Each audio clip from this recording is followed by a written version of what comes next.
राम राम जी सबको। आपका दिन मंगलमय हो। मैं ईश्वर से कामना करती हूँ आप हमेशा खुश और स्वस्थ रहें। आज हम बात करेंगे घमौरियों के बारे में।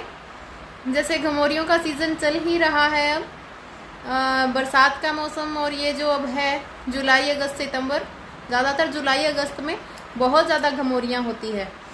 तो इसके लिए क्या करें? बाज़ार से पाउडर ला के लगाते हैं। मैं कोई पाउडर कंपनियों की वो बुराई नहीं कर रही हूँ।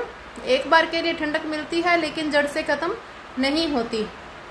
और साइंटिस्ट जो बोल रहे हैं वो कुछ एक कंपनियों या जो कुछ एक ब्रांड को बैन भी किया गया है कि ये शरीर में रोम छिद्रों के थ्रू जब अंदर जाता है, जो केमिकल होता है इसके अंदर, वो शरीर में नुकसानदायी होता है।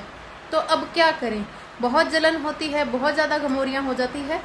तो हर बार की तरह घर का नुस्खा बहुत ही सस्ता, हर घर में उपलब्ध, बहुत ही पुराना। आपने देखा होगा पहले के जो बुजुर्ग थे छाछ से नहाते थे और उनकी जो स्किन थी बहुत ही ज़्यादा चिकनी और कोमल होती थी, बहुत ज़्यादा मुलायम सॉफ्ट बच्चों की तरह। और उनके एक चमक जैसे वो, उन्होंने बहुत ज़्यादा कुछ ऑयली चीज़ों से अपने बॉडी की मसाज की हो लेकिन कुछ नहीं किया होता था। तो शिकायत क्या रहती है इस मौसम में कि हम छाछ से नहाएं तो शरीर में स्मेल आती है।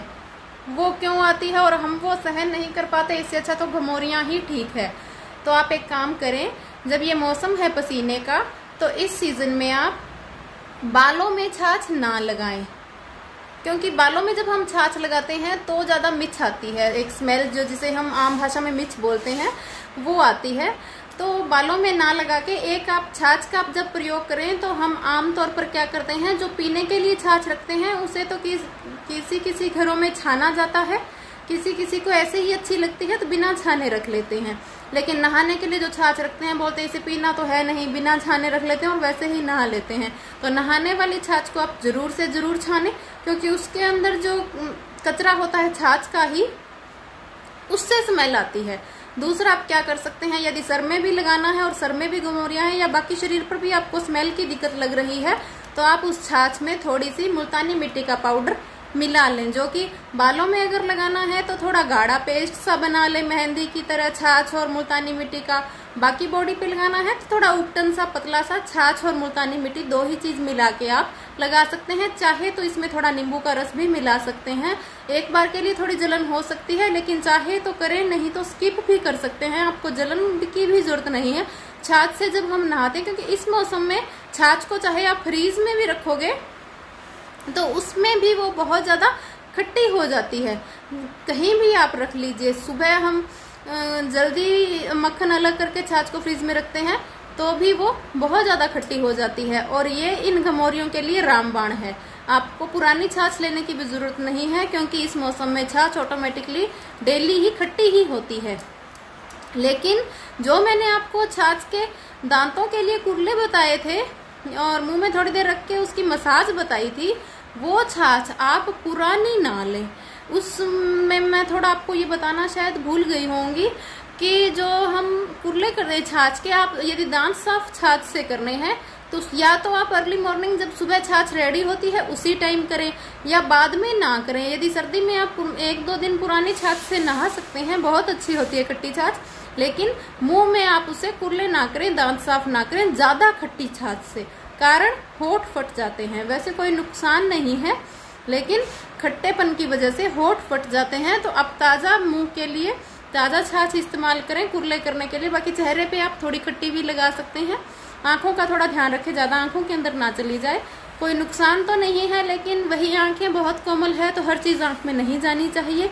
बाकी आप ये प्रयोग करके देखना। इन दिनों में बड़ों में भी घमौरियाँ होती है लेकिन बच्चों में तो बहुत ज़्यादा होती है, क्योंकि स्कूल जाना पड़ता है और उसके बाद आके यदि वो हल्की सी मिट्टी में ही खेल लें या वैसे ही बाहर घूमें तो उनको बहुत ज़्यादा घमौरियाँ हो जाती है। एक ही टाइम में घमौरियाँ साफ होगी और यदि आप 2-3 दिन लगातार नहलाते हो बच्चे को या खुद भी तो आपकी घमौरियाँ बिल्कुल जड़ से ख़त्म हो जाएंगी। ज़्यादा से ज़्यादा शेयर करें।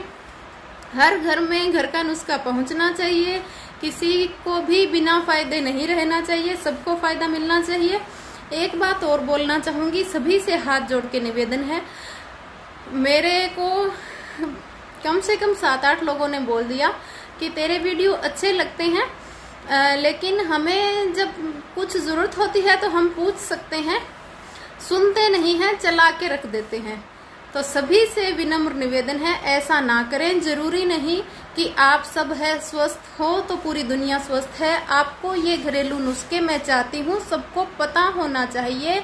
जब किसी को जरूरत पड़े तो कुछ एक टाइम पल ऐसा होता है, यानी आप अनुभव कीजिए या इस चीज को सोचिए, आप कहीं गए हो बाहर और आपको किसी ने कोई रोग के बारे में बताया, तो यदि आपने बात सुनी हुई है तो आप उसको झट से बता सकते हो। नहीं सुनी तो फिर आप ये सोचोगे इसको क्या बताऊं, उसका चैनल का बताऊं, नंबर बताऊं या उससे बात करूं, तो हो सकता है उस टाइम मैं कॉल अटेंड ना कर पाऊं या आप बात ना कर पाओ। कुछ एक ऐसे जगह होती है जहाँ फोन हम नहीं ले जा पाते। तो कोई भी मजबूरी करके कोई भी इंसान यदि किसी इस चीज से रह जाता है तो बहुत ही मुझे दुख होता है। फायदा सभी को होना चाहिए, नुकसान किसी को नहीं होना चाहिए। प्लीज इतनी लंबी वीडियो नहीं बनाती कि आपको 5-7 मिनट का टाइम ना हो। सभी से विनम्र निवेदन है, सभी चीजों को ध्यान से सुन के आगे ज्यादा से ज्यादा शेयर करें। आपका साथ और सपोर्ट मेरे को बहुत अच्छा लगता है, बहुत जरूरी है। शेयर और सब्सक्राइब करना ना भूलें। Thank you.